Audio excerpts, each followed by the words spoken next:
morning, but have you ever heard of an animal visiting a temple regularly? Well, that's right. Animals, to be more specific, dogs visiting temples is the hot topic of discussion today. As my colleague Bansi joins us in the studio and will take us through the other people who are a part of this esteemed panel. Well, to talk about this, we have a panel of guests. First, we have Mr. Amrut Hiranaya, a dog behaviorist. Thank you for joining us.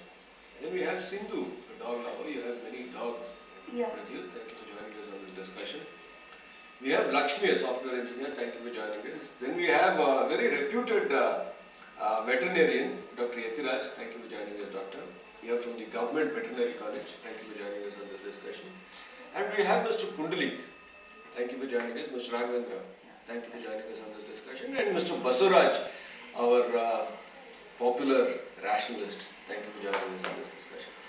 Well, the big question is it just conditioned behavior or is it just superstition? What is it that really causes this dog to go into this place of worship? Now, that is the big question we are asking you. Is it just conditioned? Is it just a superstition? What is it that causes the dog to go into this place of worship? To talk about this, first, Mr. Raghavendra, you know about this. What do you think could be the cause? Actually, I have followed this story. Yesterday, as you have reported, one thing we have often seen that animals will be behaving in a mysterious way, in a peculiar way. Sometimes what happens in the nature, there are a lot of things happening, and sometimes these things will be defying all our logic. Everything cannot be bounded in human logic. So there is something more than what meets our eye. So exactly what we saw yesterday, one particular saint was coming over there, and mysteriously he went.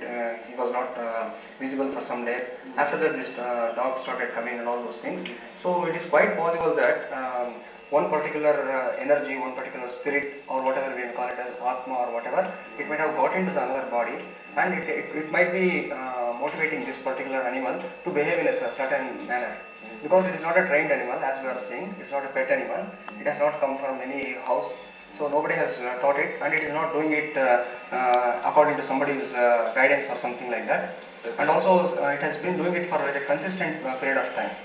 So there must be some mysteries, there must be some, it is trying to give some message, something like that.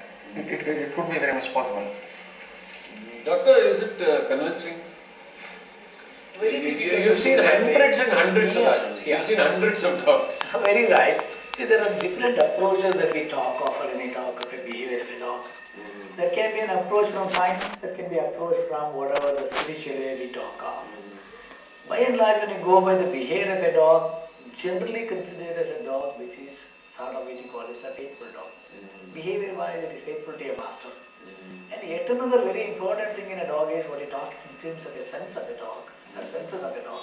Generally, we all talk of 5 senses. We have another called the 6th sense of a dog. It's very difficult to explain what that 6th sense is.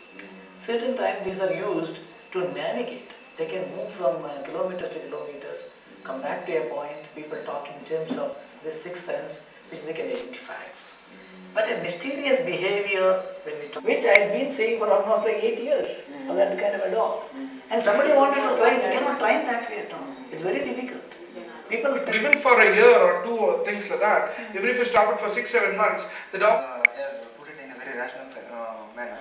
And also, I'd like to draw your attention to our scriptures and our mythology.